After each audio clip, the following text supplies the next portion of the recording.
기억하시면 족하리. 예수님 사랑으로 가득한 모습, 천사도 흠모하는 아름다운 그 모습, 천국에서 해같이 빛나리.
오늘 로마서 7장 22절부터 25절까지 말씀을 같이 보았습니다.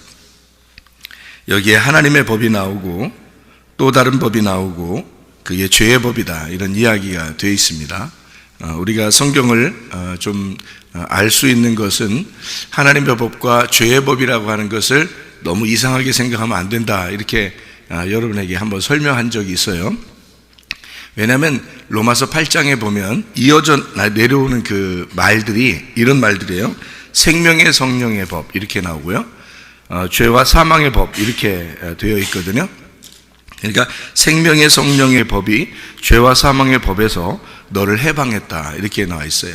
그러니까 이 두 가지는 같이 연결되어 있는 말씀이라 그런 얘기죠. 이게 7장하고 같이 연결되어 있는 말씀. 그러니까 죄와 사망의 법이라고 하는 건 이 바울이, 특별히 바울이라는 사람이 뭐에 막 아주 찌들어서 힘들어 했었어요. 율법이라는 것에 아주 찌들어서 힘들어 했었어요.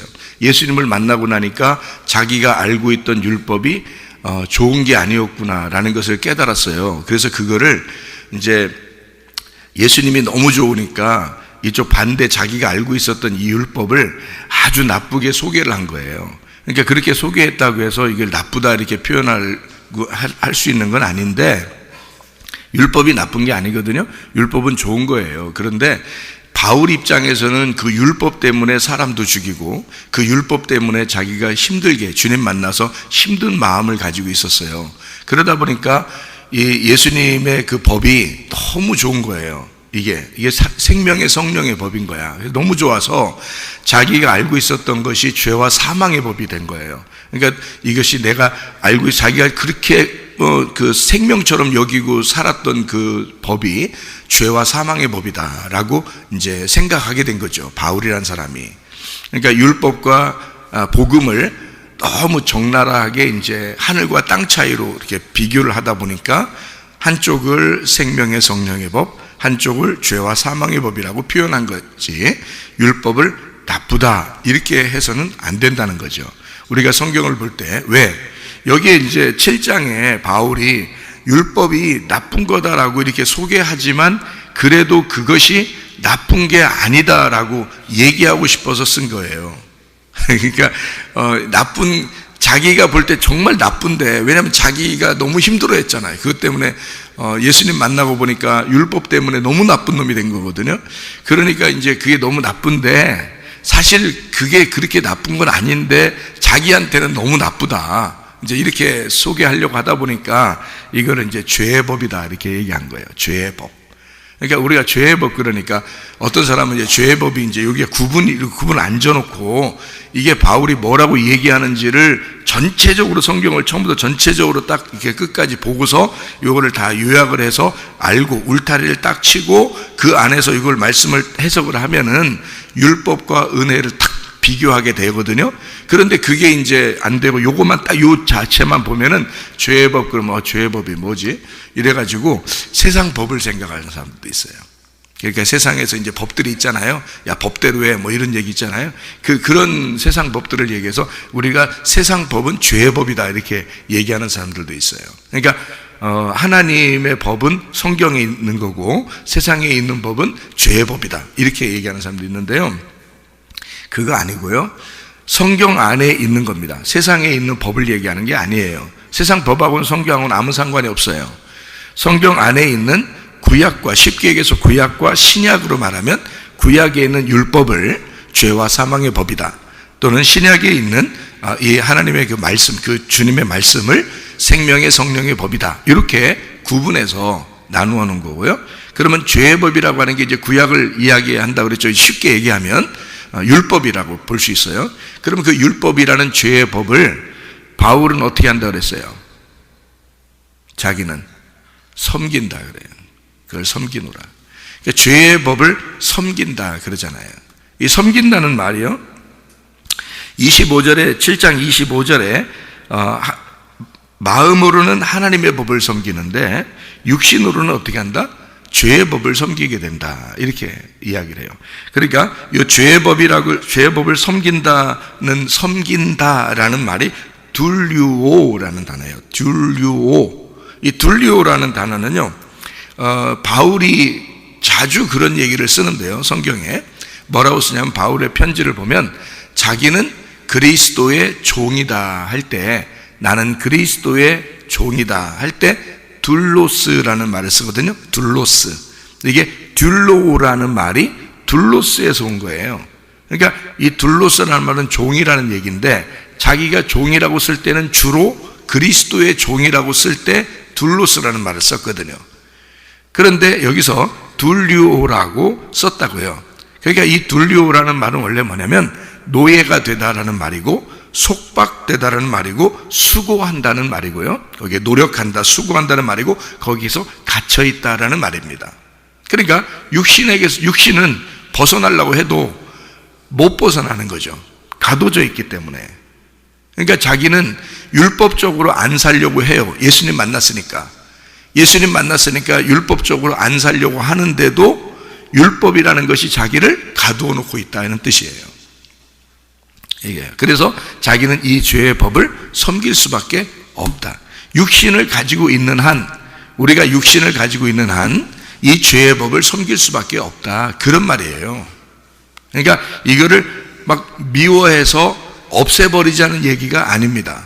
그러니까 구약 성경과 신약 성경을 우리가 다 같이 이렇게 가지고 있는 것은, 이 구약 성경은 율법을 나타내는데, 율법과 선지자들을 나타내는데요, 신약은 은혜를 나타내는 거죠. 주님의 복음을 나타내고 은혜를 나타내는데요, 구약을 이렇게 두꺼운데도 왜 같이 우리가 갖고 다녀야 되냐면, 우리가 육신으로 살고 있는 한 율법을 지킬 수밖에 없는 거예요. 이 육신을 가지고 있는 한. 그러니까 바울 사도가 율법을 다 깡그리 무시하고 사는 사람이 아닙니다. 죽을 때까지요. 죽을 때까지 바울은 안식일도 지켰고요, 죽을 때까지 율법을 지킨 사람이에요. 함부로 음식도 먹지 않고요.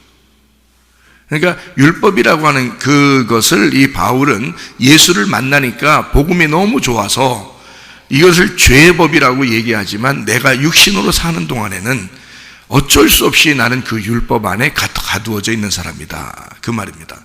그게 울타리를 쳐준 거죠. 그래야 우리가 거기서 벗어나지 않아야 방종하지 않는 거거든요. 사람이 집이 담이 없으면 이렇게 훨씬 편하죠. 근데 담을 이렇게 쳐요. 그러면 이 내 집이다라고 하는 것이 이렇게 담을 치잖아요. 그러면 여기 안에 있는 건 내 집이야, 내 거야, 이렇게 되잖아요. 그러니까 그 보호하는 차원도 되잖아요, 이 울타리가. 그러니까 율법이라는 울타리가 우리를 이렇게 딱 쳐줄 때, 겉을 이렇게 쳐서 거길 벗어나지 마, 이게 너의 집이야, 그러면 이 집을 나가지 마, 요 안에서만 너희가 행복하게 살아. 그러면 그 울타리를 쳐준 게 율법이고, 그 안에서 행복하게 사는 게 복음이에요. 그러니까 이건 굉장히 중요한 거죠. 나를, 이 복음을 복음답게, 예수님을 만난 우리들이 너무 행복하고 기쁘게 만드는 그런 울타리가 되니까, 보호해주는 기관이잖아요. 지켜주는 거잖아요. 내가 행복을, 진짜 행복을 누릴 수 있도록 나를 지켜주는 게 율법이라는 거죠.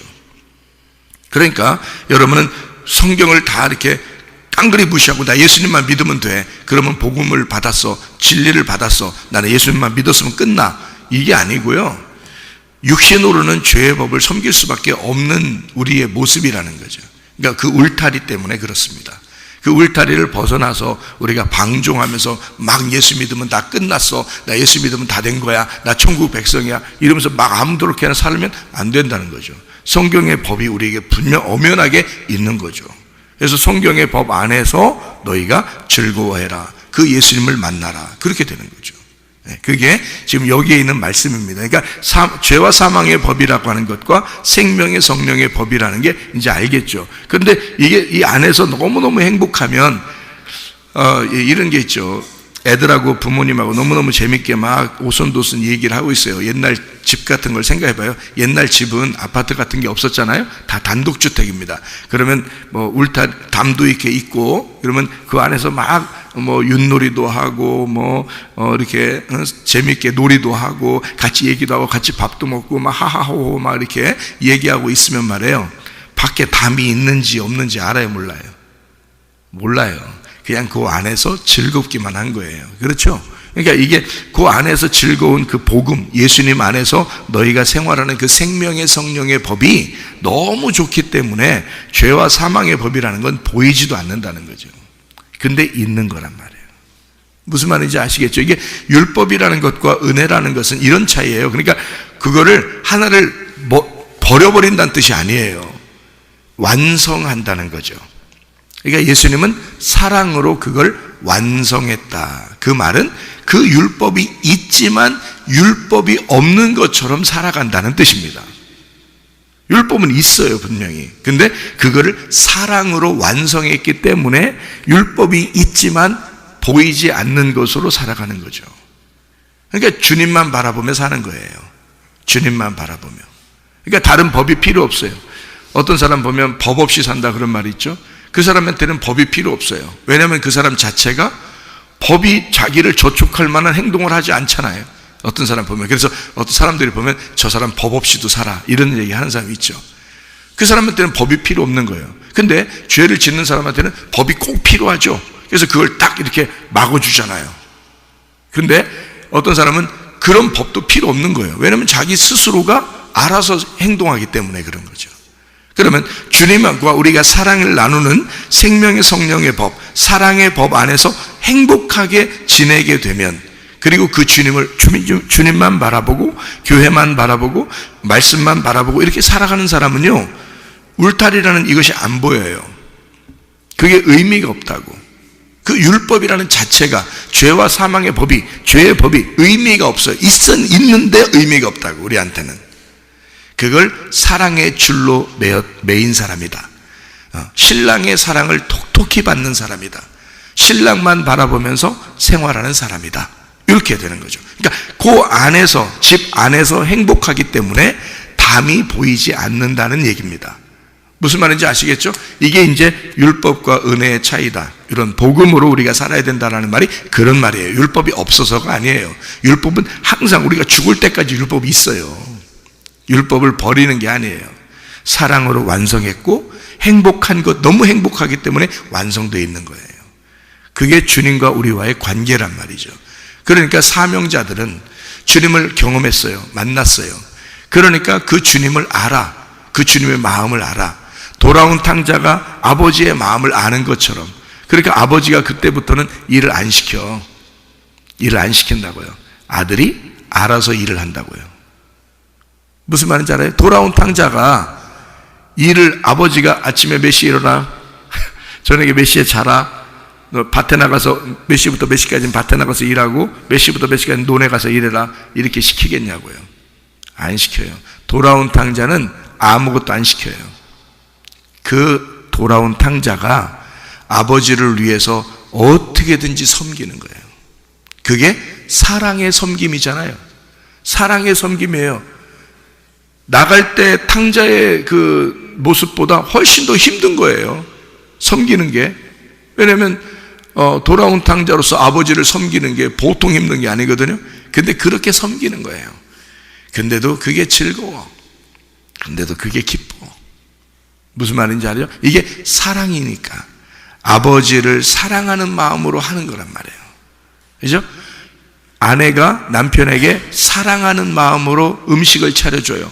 사랑하는 마음으로 청소를 해주고, 사랑하는 마음으로 빨래도 해주고. 그게 힘들겠냐고요. 자기가 힘들어. 딴 때보다 시간을 더 많이 그 신랑을 위해서 투자해 주는데도 자기는 힘든 게 없어. 재밌단 말이에요. 신랑을 위해서 살아가는 게 너무너무 행복한 거죠. 왜냐면 신랑이 사랑스러우니까. 그죠? 자, 돌아온 탕자가 아버지가 너무 좋으니까 아버지를 위해서 일하는 것은 힘든지 모른단 말이에요. 좋아서. 여러분이 주님을 섬긴다는 것은요, 주님께서 그런 마음을 주시지 않으면 힘든 거예요. 그런 마음을 주시지 않으면 율법입니다, 다. 그러니까 율법이니까 힘들죠. 여기서 그 곤고한 자다 이렇게 말했는데요, 슬프고 고통스럽고 곤고한 자라는 말인데, 이 바울이 그 어떤 게 있냐면 로마의 법에는요, 죽은 사람을 이 사형시킬 때, 어떤 사람을 사형시킬 때 죽은 사람을 이 사형수에다가 이 사형시킬 때까지 어떤 죽은 시체를 갖다가 그 사람에게 묶어놓는 그 형법이 있었대요. 형벌이. 그러니까 죽은 사람을요, 시체를 이 사형시키기 전에 이제 얼마 동안 시간이 남았을 거 아닙니까? 뭐 몇 달이 남았든지 며칠을 남았든지, 그러면 그 사람이 사는 동안에 이 사람이 사는 것도 즐겁게 살면 안 된다고 그래가지고 시체를 갖다가 묶어놓은대요. 그래서 화장실 갈 때도 시체랑 같이 가고 밥을 먹을 때도 시체랑 여기 같이 있고요. 그렇게 하는 법이 있대요. 얼마나 괴롭겠어요. 그 사는 게 사는 것 같지 않죠. 차라리 죽는 게 낫지. 그렇죠? 그런 사람이라면 진짜 죽는 게 낫지. 시체를 계속 붙들어 매놓고서 시체를 같이 앞에 놓고 밥도 먹어야 되고 걸어가야 되고 화장실도 가야 되고 앉아 있어야 되고 자야 되고 이러면요, 계속 그 죽은 자가 같이 있는 거거든요. 이걸 이제 바울 사도는 로마의 그런 그 죄의 법을 알기 때문에 그런 정도로 자기를 따라다니고 있는 이 법이 너무 자기를 곤고하게 한다는 거예요. 자기를 괴롭힌다는 거예요. 근데 자기는 육신적으로 사는 동안에는 그렇게 살아갈 수밖에 없다는 거예요. 왜냐하면 자기가 죄의 사람이니까, 자기는 죽을 수밖에 없는 사람이니까. 그러니까 그렇게 살아가는 그 정도로 자기는 매여 있다는 거예요, 율법에. 그러니 얼마나 고통스럽겠습니까? 이 사람의 고통이라는 건요, 이루 말할 수 없죠. 여러분은 율법 때문에 사람 때려 죽이고 그러진 않았잖아요. 근데 이 사람은 율법 때문에 사람 때려 죽이고 그랬잖아요, 이 바울이라는 사람이. 그러니까 이 사람의 괴로움이라는 건 놀라운 거죠. 자기의 그 곤고한 것은요. 그러니까 막 죽지 못해 산다는 얘기예요. 율법 때문에 자기는 죽지 못해 산다.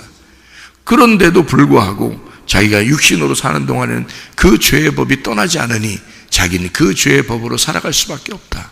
그러니까 한마디로 말하면 내가 이런 시체하고 묶여서 같이 밥을 먹고 같이 잠을 자고 같이 걸어가고 화장실 가고 하는 이 모습으로 사는 것이 율법으로 사는 것과 같은 것이다.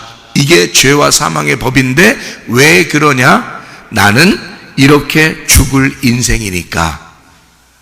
나는 이렇게 죽을 인생이라는 것이 내가 같이 붙어 있다는 얘기야. 그렇게 사는 게 율법적인 삶이에요. 그러니 이거를 얼마나 떼어놓고 싶겠냐고 생각을 해보세요. 그럼에도 불구하고 그렇게 율법적으로 사는 모습, 그래서 곤고하다 얘기하는 거죠, 바울이. 근데 그가 주님을 만났어요. 주님을 만났는데 너무 사랑스러운 거야. 그러니 이게 보여, 안 보여? 안 보여. 내가 죽을 인생인데도 그 시체를 같이 끌어안고 사는데도 주님이 너무 좋으니까 이게 나에게 생명의 성령의 법이 되는 거예요. 이게 자기에게는. 그러니까 예수 없이는 살아갈 수가 있어, 없어? 없어. 그래서 예수님만 나의 구원자다. 예수 안 보면 나는 죽는 자다. 나는 예수 안 보면, 예수가 보이지 않으면 나는 죽은 자다.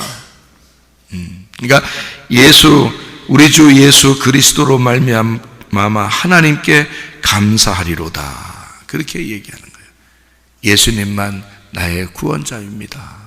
예수님 없으면 나 이제 못 살아요. 이렇게 된 건데요. 여러분, 우리가 예수님 없이 못 사는 사람들이 돼야 돼요. 그게 진짜 예수 믿는 사람들입니다. 예수 없이 살만 해요, 안 해요? 그렇게 되면 안 돼요. 예수 없이 살만 하면 안 돼. 예수 없이는 나는 절대 못 삽니다. 이렇게 돼야 그게 예수 믿는 사람이에요. 그러니까 우리 자신들은 오직 예수님만. 그래서 아까 설명할 때 아말렉에 대한 이야기를 했는데요, 참 잘 설명한 겁니다. 이게 아말렉이라고 하는 게 이스라엘 백성들이 애굽을 탈출해서 광야에 이렇게 있을 때 늘 아말렉이 따라다니거든요. 그 아말렉이 따라다녀요. 아말렉이 가나안 땅 들어갔는데도요, 아말렉이 따라다닙니다. 그러니까 이 아말렉은 우리의 인생에서 지긋지긋하게, 내가 벗어내고 싶지만 지긋지긋하게 따라다니는 게 아말렉이란 말이에요. 그러니까 하나님은 네가 죽을 때까지 내가 너하고 싸워줘야 된다, 이런 얘기거든. 그걸 이제 약속한 게, 약속이죠. 이렇게 약속한 게 출애굽기 17장이에요. 아말렉과의 전투에서 승리하게 되고 모세는 뭐라고 이제 고백을 하게 되냐면 여호와 니시, 이렇게 고백합니다. 여호와의 승리, 여호와가 승리하셨다. 여호와 니시가 누구예요? 그럼 예수님입니다. 여호와 니시, 여호와 샬롬도 예수님이죠. 평화를 주시는 분도 평화가 예수님이에요. 여호와의 그 승리가 예수님입니다. 그러니까 주님이에요. 그러니까 그 예수님이 승리하셨다는 거죠. 싸우는 거를 누가 싸우? 밑에서 여호수아가 싸우고 위에 산 꼭대기에서는 모세가 두 손을 높이 들고 기도합니다. 이게 중보기도를 얘기하는 건데요. 산 꼭대기 올라갔으니까 부활 승천입니다. 그래서 중보기도, 우리를 위해서 대신 중보기도하시고 지금도 기도하시는 주님을 의미하는 거예요. 그리고 밑에서는 여호수아가 싸우죠. 여호수아가 예수님입니다. 우리가 싸우는 게 아니에요. 여호수아가 싸우고 승리하는 거죠. 모세는 위해서 기도하고 있고요. 그러니까 부활 승천하신 주님은 우리를 위해서 기도하고 계시고 지금도 기도하고 계시고 그 주님 없이는 우리 못 살아요. 밑에서 우리를 위하여 아말렉을 대하여 싸우시는 분이 여호수아하고 예수님이십니다. 그러니 그 아말렉이 뭐라고요? 육체, 바로 나란 말이에요. 바로 내가 끌어안고 사는 죽은 자와 같은 육신, 내가 같이 있는 나하고 묶여있는 그 육신, 그 죄악을 가진 아말렉, 내가 그거를 지긋지긋해서 떨어뜨리고 싶어도 그 아말렉은 끝까지 나를 따라오는 그 아말렉 말입니다. 그것을 닥치는 대로 싸워서 승리하고 쳐부신 사람이 다윗이고요. 그 완전히 다윗이 아말렉만 나왔다면 무조건 다 죽여버리거든요. 사울은 아말렉을 살려줘요. 승리를 못했단 말이에요. 사울은 실패하고요. 사울 왕은. 다윗은 아말렉만 나오면 조그만 놈이든 큰 놈이든 다 죽여요. 아말렉만 나오면. 다윗은 승리했어요. 다윗이 승리하고 난 다음에 솔로몬을 통해서 세워진 게 성전이에요. 그러니까 여러분, 우리 안에서 아말렉이 늘 우리를 따라다닌다고요. 죄의 법과 같이 막 끈질기게 내가 떨어뜨리고 싶어도 막 따라오는, 그래서 우리는 육신 가운데 사는 사람들은 아말렉과 더불어 사는 거거든요. 늘. 그러니까 이거는 죄와 사망의 법이 필요한 거죠. 그것을 통해서 내가 시체라는 것을 깨닫고 내가 이 땅에서 땅의 소망을 가지고 살면 난 아말렉이요, 나는 시체에 불과하구나. 이럴 때 내가 예수가 필요하다. 내게 생명의 성령의 법이 필요하다. 예수만이 나의 구원자시다. 예수만이 나의 승리자시다. 예수가 나를 반드시 승리하게 할 것이다. 예수가 내 대신 싸워서 승리하신다. 그 주님과 동행하다가 주님 만나시기를 바랍니다. 아멘. 기도하겠습니다.